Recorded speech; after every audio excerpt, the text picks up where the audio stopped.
This podcast is brought to you by Infinite Resources, a local staffing agency connecting diverse job candidates in central Iowa companies. Amplified. Welcome back to another episode of the Filling Adds Up podcast. My name is Antonio Romero, and we're here another day, another beautiful week, another podcast. We have another guest for you guys. We're super excited for this one because I didn't even tell her this is actually the first time we're going to have a reoccurring guest on the show, on the podcast. So without further ado, let me go ahead and introduce to you guys one of my good friends, one of my people that I actually look up to. She's doing some amazing things. She's there's a lot of ripple effects going on there, and she is a speaker, a coach, and a joy connoisseur. Please help me introduce Lisa Even. Thank you. That's an honor to be a repeat guest, first one. Yeah, the very first time ever. I was just looking back at all our episodes that we had, and I'm like, wait a minute. Yeah. She'll be the first one. So. And what episode is this approximately? Do you remember?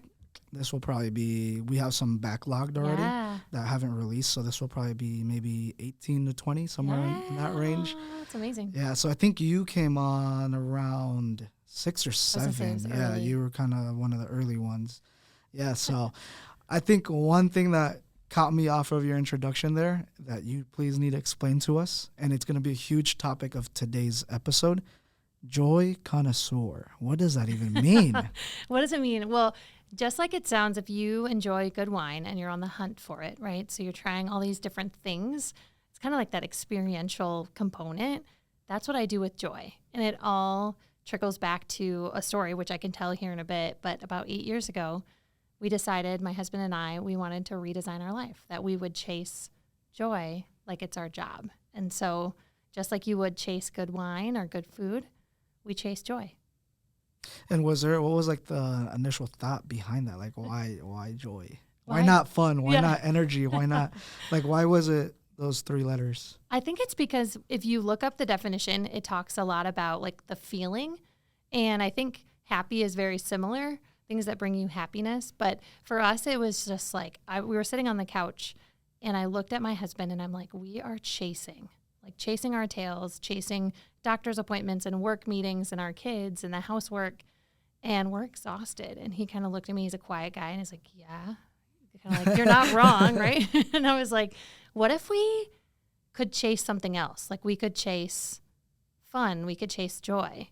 And he was like, well, how do you do that? And I'm like, I don't know. So it took me a few days, and I was like, I think we need a list. So I bought a whiteboard from Home Depot, brought it home, looked at him and said, could you just hang this in our bedroom, like right here? That'd be great. And he was like, what? He's like, people don't have whiteboards in their bedroom. And I'm like, we do. And I was like, hear me out. If we're going to create more joy and we need to create a list of ideas, I want it to be in the place and the space where we would do that. So before bed is sometimes the only time we're together.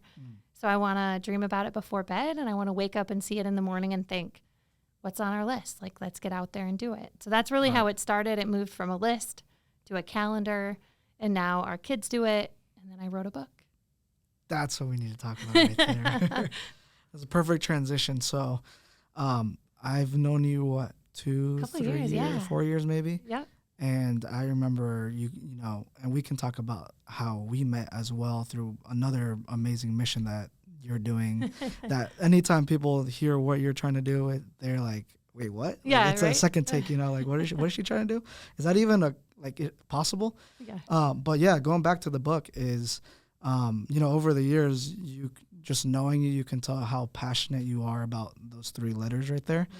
And it's amazing to see. If you can talk to us a little bit about how over the years that has evolved, where you gave us a little glimpse of that from the list to the calendar to the book. But, you know, what's kind of all crammed into there? Yeah. And I think the other thing that folks should know is I always say, like, you happen to the world, not the other way around. Like a lot of people, I think, let the world happen. Like, oh, I've got this and oh, I've got that. And so for me, it was like, okay, I can't change the fact that I'm busy or I'm tired or my kids are little, or maybe we don't have like the financial resources to go on these amazing trips. But I do have a lot of control over like the fun things that we can do. And so when I got talking to friends and family about kind of what we were up to, right? I'm like, we have a joy calendar. And they're like, what the heck's a joy calendar? I'm like, Right. well, it's a list of fun things that we're going to do in the month. And we basically each month we look at the calendar almost like a consultant Okay. to our own lives. And we say, do we have enough? And so that's kind of how it started. And then we had folks saying, well, can I have a joy calendar? And I'm like, yes, you should. Like, this is a made up concept that has worked for our family. It trickled over into work. And from there, it's really just been this idea that if you're going to happen to your life, you might as well have fun doing it. And so the way the book is set up is it's mindset in the first section. It's barriers to joy. It's all those things that we tell ourselves. Well, I got to wait until I get this promotion and then I'll have joy. Well, I need to wait till my kids are a little older because, they don't sleep at night and they're really busy and then I'll have joy. And it's like this moving target of all the things that like someday we're going to have joy. And I'm like, actually, it's today. Right. Like you can be busy and have a little bit of joy. It's a matter of looking at your calendar and saying, where are the nooks and crannies? And then the final section of the book is like how to do it. So get a piece of paper, write it down, like actually pen to paper, because it sounds like a cute concept. And then I'm like, let's look at next Tuesday. And people's minds kind of go like, wait, what? Like we're actually going to do it? And I'm like, we're going to do it. Yeah. So it's like a guide of how to create it. Okay, that's awesome. Gotcha. Did you ever think you would write a book? No, I didn't. Somebody else asked me that, and I'm like, I just had enough people saying like, well, how do I do it? And in my mind, it felt very much a part of our normal because we were doing it. And I was like, oh, this might not be normal for everyone else. And sometimes you just need those few like steps to start.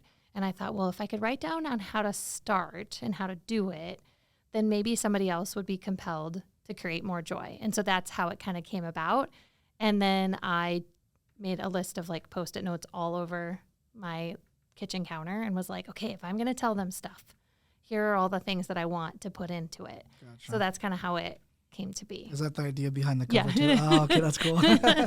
Yeah. Gotcha. So, hence the name Failing Adds Up, right? Yeah. Failure is something that we make sure that we do talk about because, for us, we feel like it's so important and part of the process of becoming successful. So do you have any stories or any failures that you had, whether you can take this anywhere you want with the book, with your coaching, with your speaking, anything that Lisa even does?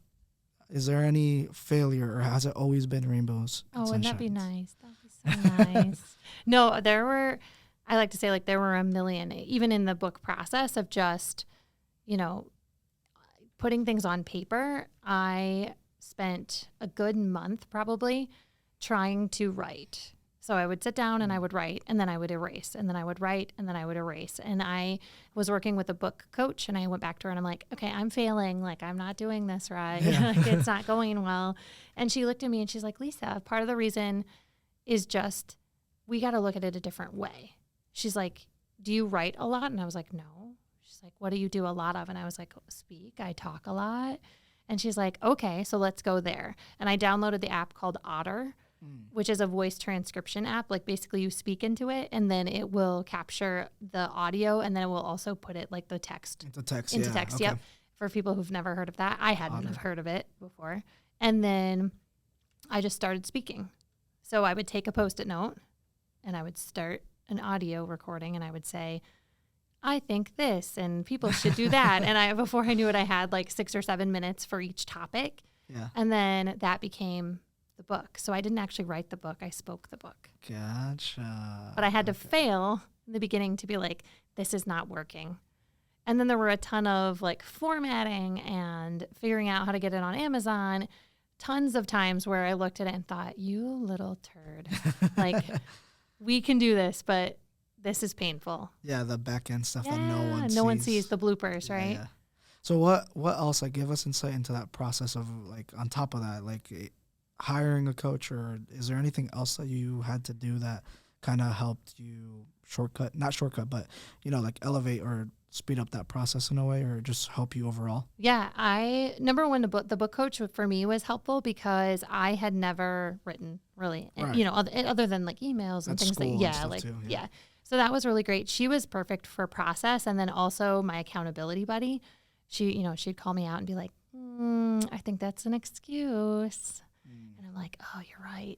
And so that was really helpful. And then I talked to a lot of people about things like, do you self-publish? Do you get a publisher? And I'm on a mission to meet 1 million people, which we referenced earlier. Yep. And so I save a portion of my week to meet new people, whether it's on Zoom or in person. And I started to just ask questions to others of like, have you done this? Do you know anyone that has? And that's where I started to get a lot of the nuggets of, I learned that you should have a launch team. And I was like, what's a launch team? And they're like, it's a group of people who really helps you get the word out. And I'm like, oh, okay. So I think it was a combination of a little bit of research, having a book coach, and then just talking to people. That's been my best fail safe, is almost to be like, have you done this? What's worked for you? And then I can kind of pick and pull what might make sense for my personality or even my strengths, where I'm like, oh, I'm not great at that, so that probably wouldn't work. That's what I would recommend to people, is get out there and start talking about it, because you never know. I remember at one of my first events, I remember you specifically in the lunch line, and I don't even know if you know this, you were talking to a person in front of you about this podcast, about saying like, yeah, I think, I want to do this. I want to work with whatever. And I remember like those are the moments that by you just even talking about it, in my mind, I'm like, it's already done. And here it is. Yeah, that's crazy to think about. Mm-hmm. Yeah, no, because I do remember even just how this connection happened. And yeah, it's really crazy to think about. You're like making me like reminisce, like think about all those, like the good old days. Times. Yeah. So connections is really powerful for you then. It's huge, because I think if you haven't done it, someone else has. Or if you haven't, or has an idea that, or if you've got an idea and no one else has done it, at least you get a little bit of like, okay, so there's no right answer because no one's done it yet. Like, it's just a lot of permission and idea swap that happens. Gotcha. And that's, to stay on that course of like you on that mission of meeting 1 million people, you've been doing it for a while now. Why do you continue to do it? And what even gave you the thought of wanting to do that? Well, it came out of desperation because I started my business right before COVID. It was 2019. We moved back to Des Moines late in the year, right around Labor Day. And then I thought, okay, we're going to get settled October, November, December, and then January, I'm going to hit it hard. So January comes around and I'm getting ready to like launch this business. I thought I was going to do leadership training and development, which I still do a lot of, but I didn't consider like speaking or coaching. That hadn't really come into the picture. Well, then you figure January, February into March, it's COVID. And I'm back in a new city that I don't know anyone. And I read a book and the person said, create a mission. And it doesn't really matter what it is, but that other people might raise their hand and say, can I be part of that? So I decided to be on a mission to meet 1 million because I thought, well, I need to get connected. And I'm kind of extroverted and good at that. And so that's really where that component started. And it's been just a blast. I always say, like, if you want to be picked for something, whether it's a client in business or maybe you're thinking about a new job, it's all in who you know and who knows who and what you can glean from like, oh, this might make sense. So I would say like connections make the world go round. Gotcha. And that kind of like transitions me into the next question of like what, like maybe one or two things that have came from these connections that has like really like either changed your life or just have helped you drastically. Yeah, gosh, I think there's 1 million, haha, pun intended. But I would say it has given me like even, so for example, I met a woman on the computer from San Francisco who is a speaker, and she introduced me to the person that is now helping with my social media and back end. So my 1 million like took me to San Francisco in essence, right, on the computer. Yeah. Who then introduced me to a lady in Michigan who's the one that's actually helping with designing some graphics and things. So it's just funny how I was really just meeting a good soul who then happened to be like, you know who you should meet? You should meet this person. So that's been fun. I've met people from other countries who have said things like, if you ever get to France, like look me up. And so it's like friends all over the world. Wow. Yeah. That's amazing. Do you have any, like, because that's one mission I'm on as well, is not connecting with a million people. I mean, Check. it'd be cool, but I'm not as purposeful as you. Maybe I should be. But what are some other, like, tips or advices that you have when you connect with someone, networks with someone? Also, like, you know, the follow, like, is there follow up there, or what does that look like for you? Yeah. So it's funny because after about 250 virtual coffees during COVID, I was like, I think I have a system. I think I figured out how to, like, what questions to ask, what things to say. And I recently just taught a college course here in Des Moines to a group of college students, and I taught them this model. And then each class they had to network with each other. So it was almost like my lab to be like, does this work at the college student level too? And it did. And I was like, yes. And the model goes that whenever you meet a new human and you're like, okay, what do I say to this stranger? I always say, ask them about them first. So say, tell me about you. And then let's say they share just a couple of tidbits, you know, where they're from, what they do, and, you know, they've got kids. And then my elevator pitch back when they're like, well, tell me about you. I don't actually share anything other than in relation to what they shared. So if they said they grew up in a small town and they love to ski and they have kids, I'm like, I grew up in a small town too. Did you guys have a stoplight?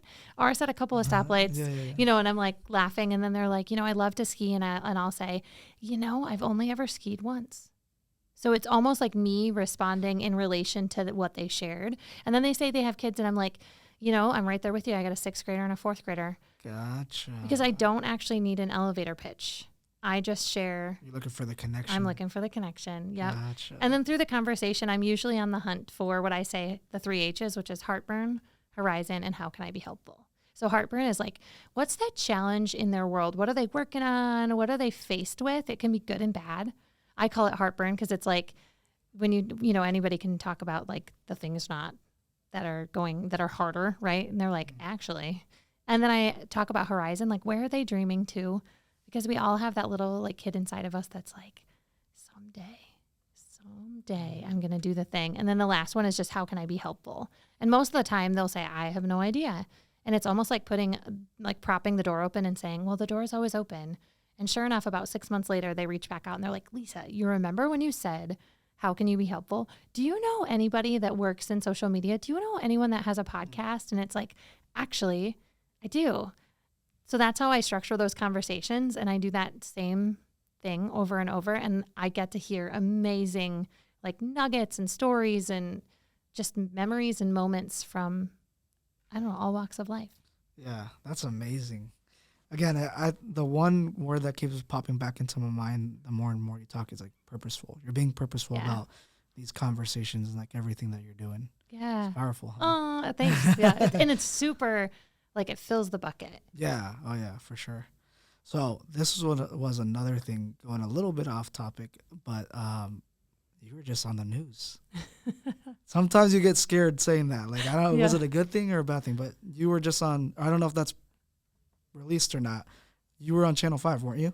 Yeah, I have done a couple of news segments recently, and a lot of it has been related to ripple effect and joy. And so talking about, because I always say my 3 buckets are connection, impact, meaning ripple effect, because I believe everything you say and do is a ripple.